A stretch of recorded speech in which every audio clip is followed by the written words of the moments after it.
Fala pessoal, sejam todos muito bem-vindos e muito bem-vindos para mais um episódio aqui do nosso canal do YouTube Túlio Esquinazzi. E para você que nos acompanha ali nos streamings, pelo podcast Fisioconsciência, pelo Spotify, pelo Deezer, qualquer outro que você acompanha, seja também muito bem-vindo.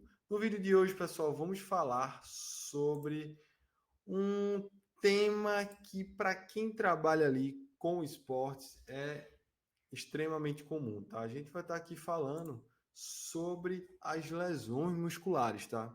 Para vocês entenderem um pouco do que é a lesão muscular, que ela ali, para vocês terem um pouco ali só da definição, tá?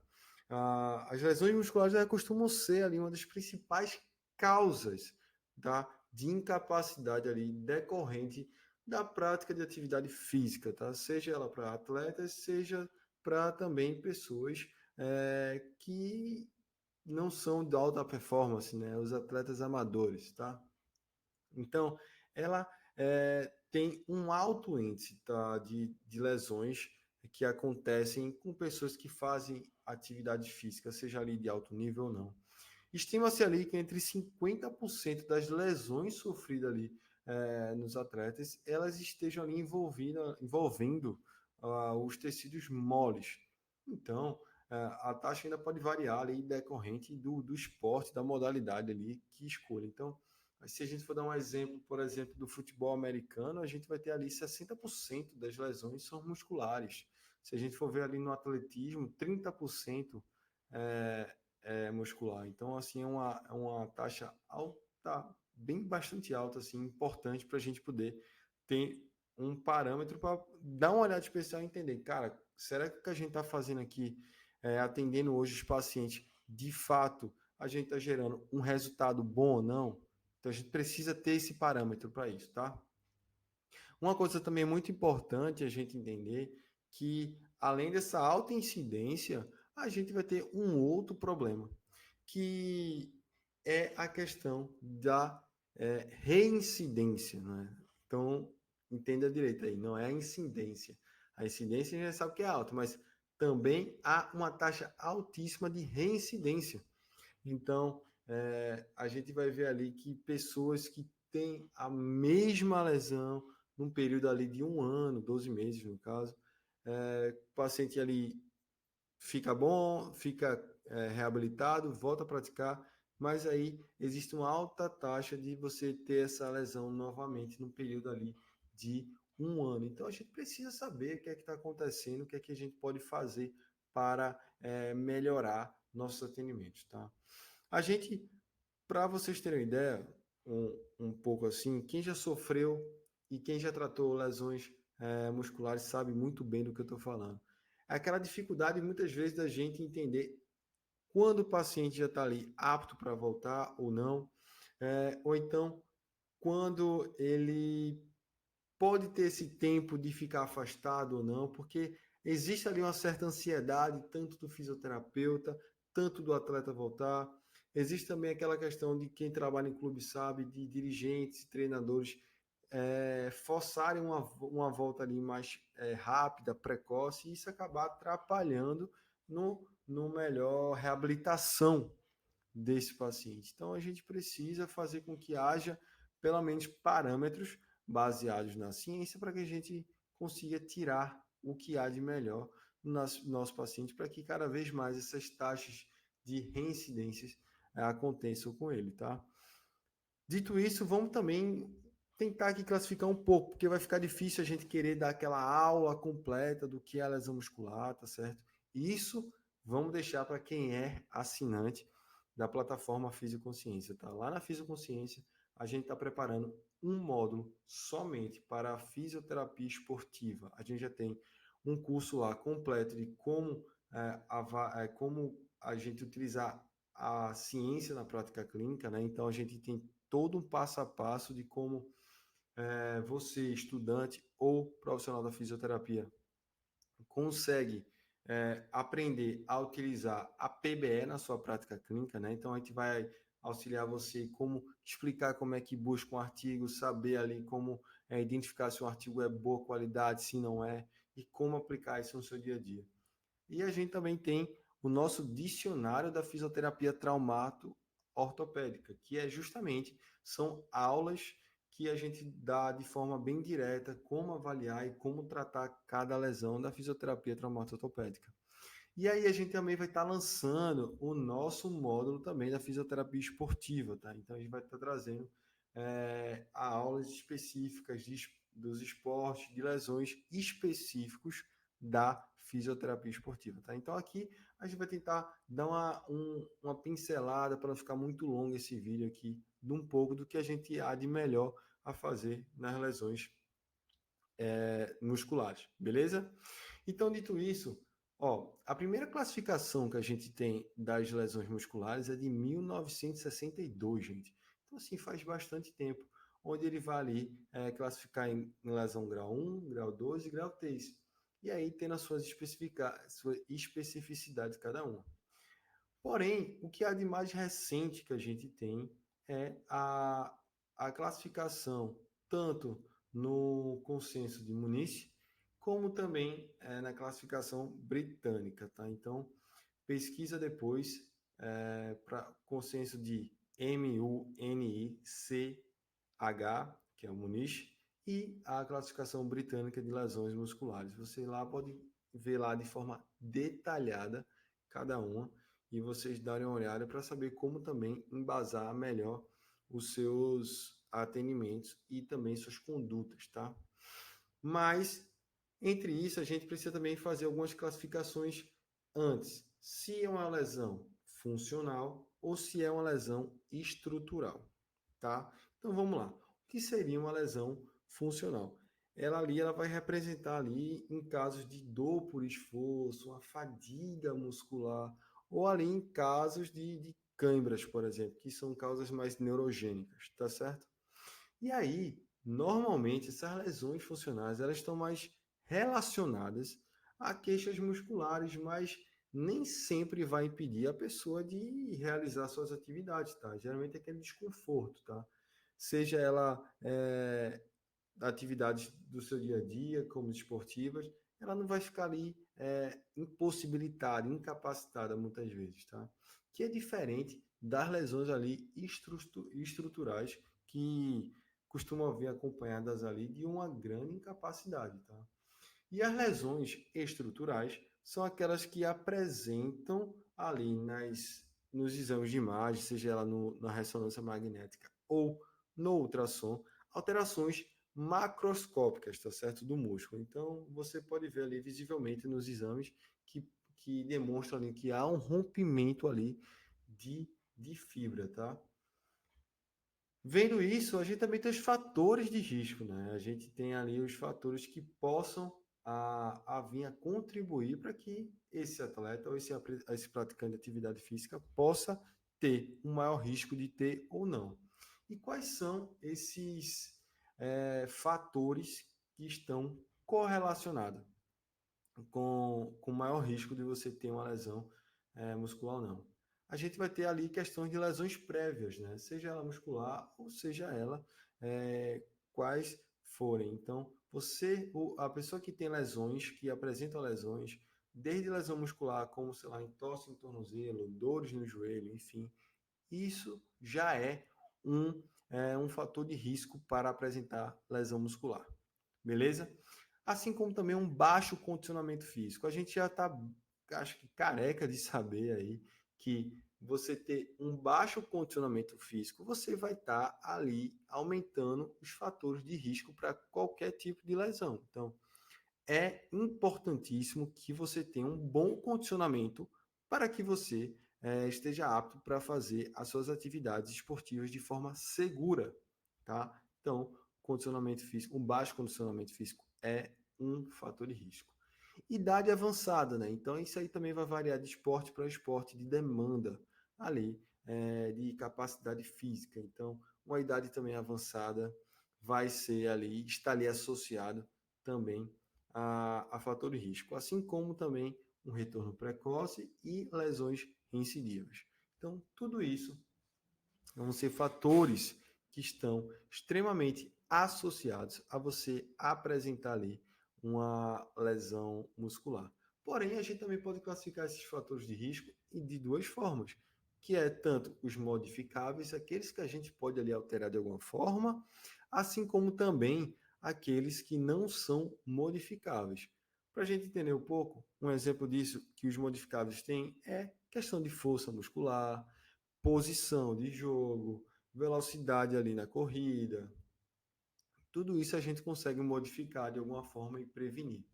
Porém, a gente vai ter também aqueles que não dá para modificar. Né? Então, a gente vai ter idade, histórico de lesão, se ele já teve lesão, sei lá, nos isquiotibiais, já teve lesão de LCA, se teve lesão no tríceps sural, tudo isso vai acabar, de alguma forma, é, atrapalhando na sua recuperação.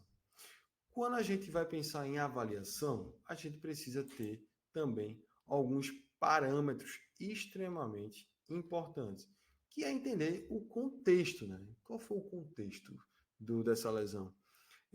Como foi o mecanismo que ele lesionou? Foi eles correndo sozinho? Foi durante um movimento específico? Será que teve um trauma? Será que não teve? Como é que foi isso, tá? Dentro disso, a gente vai também inspecionar, né? Vamos ver se há algum tipo de hipertrofias, se existem ali hematomas, tá? Vamos ver ali se palpando vai ter alguns sinais ali de ponto de dor ou não. A gente também vai ver se há alguns possíveis gaps na musculatura, que isso pode chamar mais atenção para a gente, tá certo? Fazer testes de prova muscular para ver como está essa diferença entre um membro e outro, um músculo e outro, tudo isso acaba que é extremamente fundamental dentro de uma avaliação de pessoas que tiveram ou estão apresentando ali lesões musculares, tá certo? Dito isso, a gente vai classificar, ver qual é o parâmetro que a gente vai ter. E aí eu aconselho que vocês sempre usem o critério de classificação, como eu falei anteriormente, tanto na classificação ali do consenso de Muniz, como também, ou você preferir, na questão da classificação da escala britânica. Perfeito? E aí, como a gente pode tratar da melhor maneira, como a gente pode gerar maior valor para esse paciente, tá? Avaliou, você entendeu, viu se é preciso ou não fazer um exame de imagem, sendo ele ressonância ou ultrassom, tá certo? Mas, e quando é que você vai ver isso? Geralmente você vai ver se vai ser necessário, se esse paciente, dentro da sua avaliação do contexto, será preciso fazer. Geralmente é aquele que apresenta uma incapacidade muito grande, né? Um nível de hematoma ali grande, bem visível e tal, se existe algum gap, isso aí vai ser necessário fazer. Caso não, a gente não precisa realizar. Outra coisa que é importante, a gente já tem vários e vários estudos que mostram que o paciente que inicia uma reabilitação precoce ali no início, nos seus 2 primeiros dias, etc., tem uma evolução, uma reabilitação muito mais rápida do que aquele que demora ali.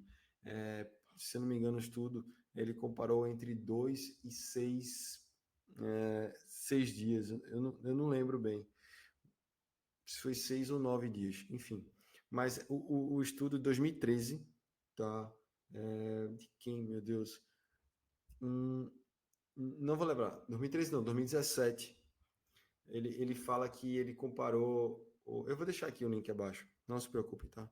Mas ele deixa aqui, ele comparou entre fazer uma recuperação entre muscular em pacientes com 2 dias e outro com 9 dias, acho que foi 9 dias. E aí eles compararam e viram que aqueles que tiveram a reabilitação mais precoce tiveram resultado muito mais rápido em sua recuperação do que comparado àqueles que demoraram mais, tá? Então tudo isso acaba que influencia, tá? Então a gente, como profissional de primeira linha, de primeiro contato, precisa estar capacitado, tá certo? Não é o educador físico, não é nutricionista, não é dentista, é o fisioterapeuta. Então a gente precisa estar ali e estar capacitado, estar bem treinado, de acordo com as principais evidências científicas para isso, tá certo? Como é que a gente poderia dividir esse tratamento? Como é que a gente poderia oferecer de melhor para esse paciente? Fazendo ali entre a fase inicial, a fase intermediária e a fase final, tá certo? Então vamos lá. Fase inicial, a gente vai ter aquele controle, né, de fase inflamatória, daquele processo degenerativo. Então a gente vai utilizar ali de recursos de terapia da eletrotermofototerapia, como TENS. A gente pode utilizar também a questão das fotobiomodulação para essa recuperação. A gente tem a crioterapia que vai utilizar e vai ajudar muito nessa recuperação, beleza? Tem gente que também utiliza o ultrassom, tem outros que não, mas aí o ultrassom já deixaria que há um conflito ali na literatura, então fique à vontade para saber se vocês vão achar que seja válido ou não.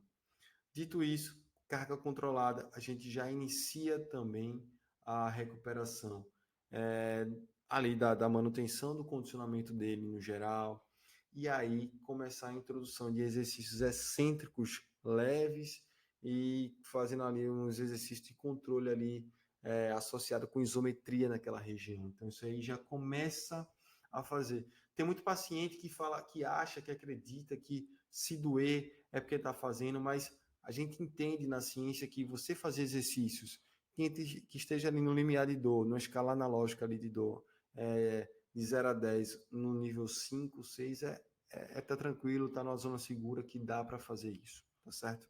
Mas lógico, a gente tem que ter sempre um consenso com esse paciente, mas não é desculpa de não utilizar o movimento ou exercício, mesmo na fase inicial, tá certo? Já na fase ali intermediária, a gente já tem ali na fase já reparadora, a gente já vai ter uma progressão de carga nesse paciente e a gente já começa a fazer exercícios mais específicos para a função do paciente, tá?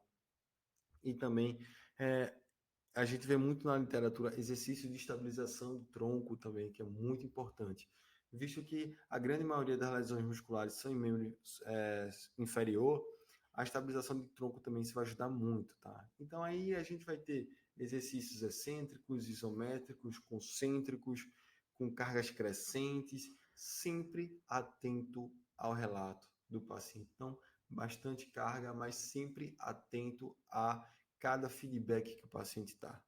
Fechou? Na fase inicial, na fase final, a gente já vai ter aquela fase de maturação, né? Aí já está ali trabalhando a intensidade, funcionalidade ali pesado no paciente. E aí já fazer aqueles exercícios mais complexos, pegando o gesto do esporte que ele pratica para fazer aquilo mais próximo possível de um jogo da vida real, para que ele volte confiante e está sempre testando. E isso já vai servindo ali como critério para alta, de retorno, né? A gente sempre tem que ver como é que está a questão da força muscular dele, se está ali com a diferença mínima de 10%, se a amplitude de movimento também está ali no mínimo de 10%. É, os testes funcionais, tá? A gente fazer testes ali, tem um rope test, tem a corrida, tem análise de movimento, tem o teste em T, mas também fazer testes que vão fazer ali semelhantes ao gesto esportivo dele, é extremamente importante, tá? E a gente ter paciência, ter calma, porque muitas vezes o que é que vai acontecer? Aquele paciente, ele vai estar fazendo a sua atividade, etc e tal, mas no seu dia a dia ele não está sentindo dor. Ele simplesmente não está sentindo dor, ele está se sentindo super bem, mas quando ele volta a fazer, ele vai e machuca novamente. Por isso que é tão importante que a gente tenha um critério de retorno ali bem específico, bem controlado, ele consiga ter a segurança de voltar e voltar bem, tá? Não é aquele que eu sempre falo para meus pacientes, não é bater e voltar. É quando for não voltar mais, ele continuar bem, ele continuar fazendo suas atividades com segurança. E para isso, o fisioterapeuta tem que fazer com que ele se sinta confiante, tá? Se sinta bem. Então, bastante exercício, bastante trabalho, principalmente excêntrico no movimento, que isso a gente vai ter uma recuperação muito boa, muito segura e utilizando toda ali o que a gente tem de melhor na evidência científica. Beleza, pessoal? Espero que tenham gostado desse episódio. Para quem tem interesse de entrar na plataforma Fisioconsciência, Link aqui no perfil, aqui na legenda, aqui, tá na descrição do vídeo. Lá a gente tem artigo traduzido toda semana, tem várias videoaulas, tem um serviço completo para aquele fisioterapeuta que quer aplicar o melhor da ciência na sua prática clínica, tudo isso por um valor de R$19,90 por mês. Você não sabe como isso é um valor barato para vocês entrarem e ter acesso ao melhor da ciência, oferecendo assim o melhor resultado para os seus pacientes. Beleza, gente? Fiquem com Deus.